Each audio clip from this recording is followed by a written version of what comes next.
দিল্লির ঠান্ডায় বেজায় কাবু অনুব্রত মণ্ডল। তিহারের সেলে থাকতে থাকতে তার শরীর এবং মন দুই খারাপ, তাই সশরীরে আদালতে হাজিরা দেওয়া না পসিবল নয়। তা থেকে অব্যাহতি চান কেষ্ট।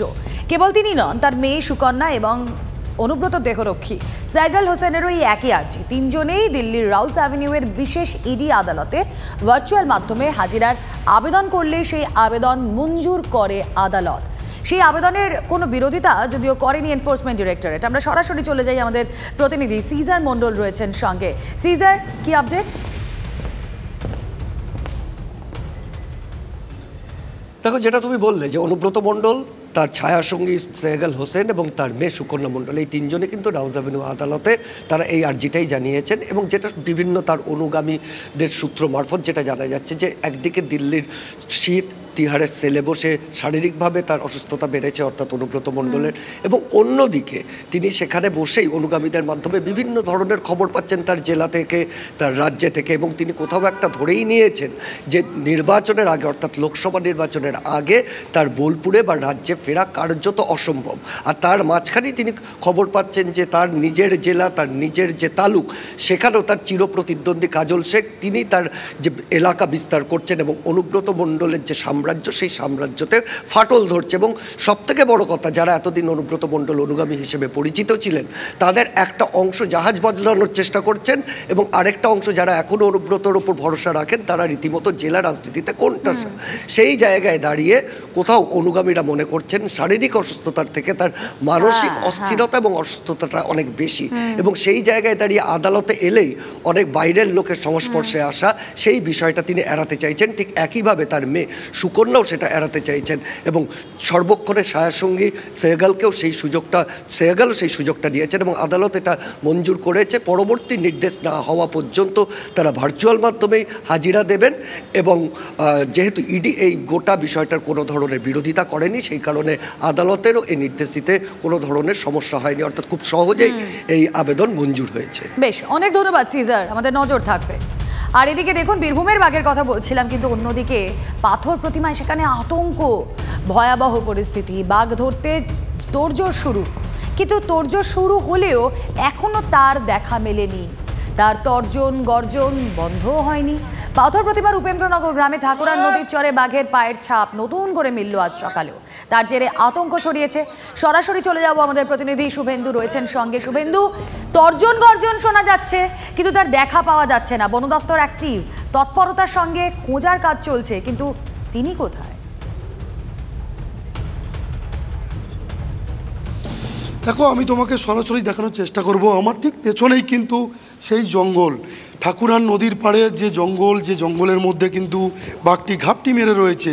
এবং তুমি দেখতেই পাচ্ছ যে লাইলনের জাল দিয়ে এই জঙ্গলটা 1 কিলোমিটার সমান প্রায় 2.5 কিলোমিটার প্রস্থে ঘেরা হয়েছে। এবং এর মধ্যেই কিন্তু বনকর্মীরা রয়েছে, তারা বাঘটির অবস্থান জানার চেষ্টা চালাচ্ছেন। যেহেতু জঙ্গলটায় এতটাই ঘনত্ব রয়েছে জঙ্গলের, ফলে ড্রোন উড়িয়ে বাঘের অবস্থান জানা যাবে না, তাই বনকর্মীরা তারা কিন্তু জঙ্গলের মধ্যেই নেমেছেন। এই মুহূর্তে কিন্তু দক্ষিণ 24 পরগনার এডিএফও অনুরাগ চৌধুরীর নেতৃত্বে প্রায় 4টে রেঞ্জ অফিস, বিড অফিস মিলিয়ে তারা কিন্তু রয়েছেন সেখানে, পুরোপুরিভাবে তল্লাশি অভিযান চালাচ্ছে। এই মুহূর্তে আমরা পেয়ে গেছি একজন পরিবেশ বন্ধুকে, প্রকৃতি বন্ধু। তিনি কিন্তু বনকর্মীদের সঙ্গে থেকে তিনি কাজ করছেন কদিন ধরেই। এই যে জাল ঘেরা হয়েছে, বাঘটার অবস্থান কি রয়েছে? বর্তমান অবস্থা সেটা হচ্ছে এর ভেতরে ছিল, কালকে গতরাত্রি ছিল। সেক্ষেত্রে আমরা সারা রাত ধরেই আজকে পাহারায় ছিলাম, চতুর্দিক জাল ঘেরা রয়েছে। সেক্ষেত্রে আজকের সকালে যখন 6টা 6:30টার দিকে আমরা যেখানে ওই ভেতরে দুটো বাঘের গর্জন কি আমরা শুনেছি। গতকাল আমরা বাঘের শব্দ শুনেছিলাম 1:30 নাগাদ, একটা বিশাল আওয়াজ করেছিল। তারপর সারা আওয়াজ করেনি। সেক্ষেত্রে আজকের সকালে যখন কটা বাঘের পায়ের ছাপ, গ্রামবাসীরা বলছেন যে 2টো বাঘের পায়ের ছাপ দেখা যাচ্ছে, কি বলবেন? সেক্ষেত্রে আমরা এখানে যেটা আছে একটা বাঘ, সেক্ষেত্রে আমরা আজ সকালে যেটা দেখলাম, ওই দক্ষিণ দিকে একটা সুইলিশ বলে একটা খাল আছে, সেটা পেরিয়ে যাচ্ছে। সেখানে গিয়ে দেখলাম ওই ছাপটা বেশ বড়, এবং এই ছাপের চেয়ে মনে হচ্ছে একটু বড়, এরকম মনে হচ্ছে। সেক্ষেত্রে এর অবস্থান এখানের মধ্যে হয়তো আছে, দেখা যাবে দুসরা আর অন্য কোনো একটা বাঘ হলেও হতে পারে, সেক্ষেত্রে বনকর্মীরা যিনারা রয়েছেন। দেখো তুমি দেখতে পাচ্ছ সরাসরি যে পাথর প্রতিমার বিধায়ক তিনি কিন্তু প্রশাসনিক কর্তাদের এবং তৃণমূলের সমস্ত নেতৃত্বদের নিয়ে এসছেন এই গ্রামের মধ্যে। তুমি সরাসরি দেখতে পাচ্ছ যে জালের পাশেই তারা কিন্তু খতিয়ে দেখছেন, বনকর্মীদের সঙ্গে কথা বলছেন এবং বনকর্মীরা কিভাবে কাজ চালাচ্ছেন। যেহেতু গত রবিবার এই বাঘটা কিন্তু লোকালয়ে চলে এসছে নদী সাঁতরে, ফলে এই বাসিন্দাদেরকে আশ্বস্ত করার জন্য পাথর প্রতিমার বিধায়ক তিনি কিন্তু সরাসরি চলে এসছেন এবং গ্রামবাসীরা তাদের সঙ্গে রয়েছে। তো আমি ডান দিকে দেখানোর চেষ্টা করব, প্রচুর গ্রামবাসী রয়েছে। আমি একজন গ্রামবাসীকে পেয়ে গেছি, বক্তব্য একটু শোনাবো আমাদের দর্শকদের, শুনুন। বাস্তবে জঙ্গলে কোটা বাঘ আছে, দুটো আছে না একটা আছে, সেটাই বুঝে উঠতে পারছি না। আতঙ্ক তো ভীষণ স্যার, ভীষণ ভীষণ আতঙ্ক, রাত্রেবেলা তো ভীষণ আতঙ্ক। যদি দুটো বাঘ হয়, বাস্তব যদি দুটো হয়, তাহলে কোথায় তারা খেয়ে বাঘ যদি এলাকার মধ্যে ঢুকে যায় সে তো আরও বিপদ।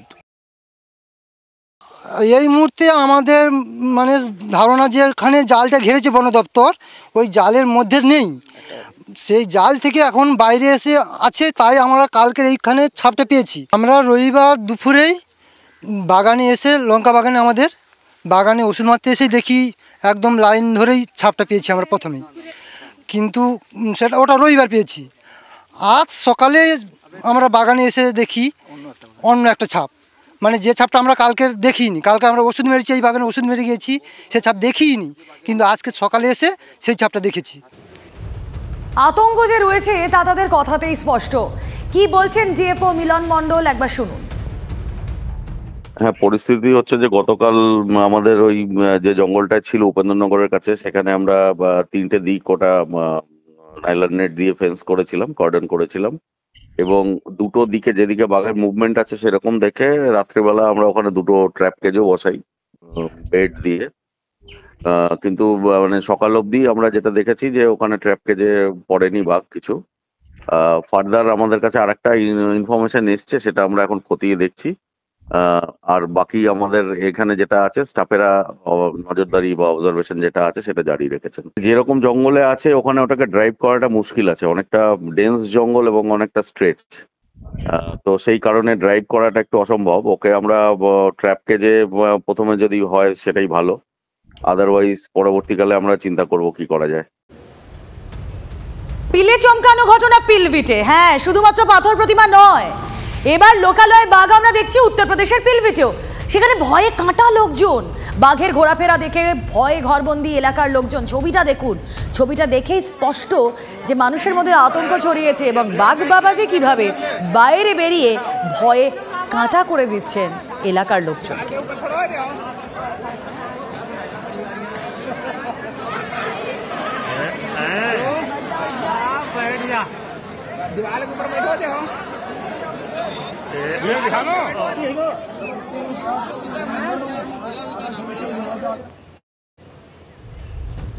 আপনাদের জানিয়েছিলাম যে দুপুরের 4 ব্রেকিং এর মধ্যে একটি গুরুত্বপূর্ণ খবর রয়েছে, সোনার দোকানে ডাকাতি।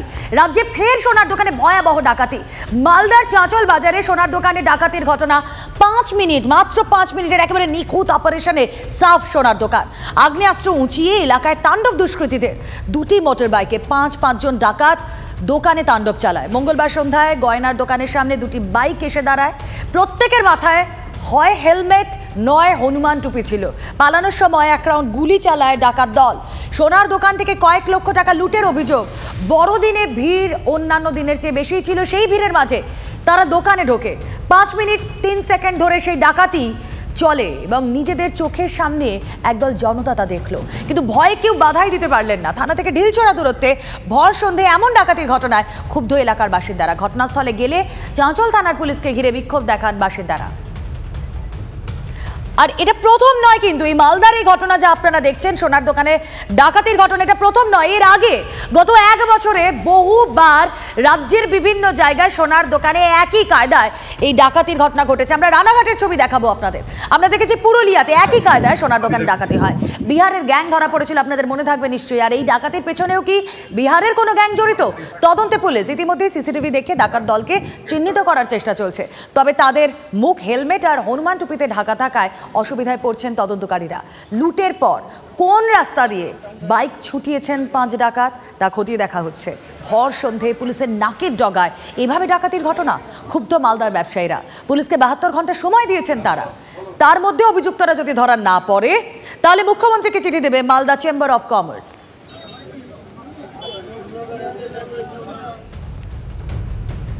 পরবর্তী খবরের দিকে নজর রাখবো। গঙ্গা থেকে দেদার বালি চুরি, দিনে রাতে বালি চুরির অভিযোগ। কল্যাণীর কাঁচরাপাড়ার মনোহরপুর ঘাটের ঘটনা। গঙ্গার পার ও গঙ্গার সাদা বালি দিনের পর দিন পাচার করছেন বালি মাফিয়ারা। কল্যাণীর গঙ্গা থেকে দিনের পর দিন চলছে বালি চুরি। অভিযোগ স্থানীয় বাসিন্দা থেকে সাংসদের। প্রশাসনের নাকের ডগায় কিভাবে চলছে চুরি সেই প্রশ্ন উঠছে। বালি মাফিয়াদের সঙ্গে যুক্ত শাসক দলের একাংশ, দাবি বিরোধীদের। কতদিন ধরে কাটা হচ্ছে? এটা অনেক দিন ধরে কাটা হয়। কোথায় যাচ্ছে মাটিগুলো? মাটিগুলো ইট ভাটাতে যায়। এই কারা করছে এগুলো? করবা ওর কারা, টিম ছাড়া কি এনে করার কার ক্ষমতা আছে? এ তো চোর সবই, এসডিও কন আর ডিএম কন, আগার থেকে মাত্র সব প্রশাসনের বুকের উপর দিয়ে যাচ্ছে, ওরা দেখতেও কিছু বলছে না। প্রশাসন গাড়ি দাঁড়িয়ে টাকা দিতে দেখেছি, প্রশাসন নিজেদের টাকা খাচ্ছে।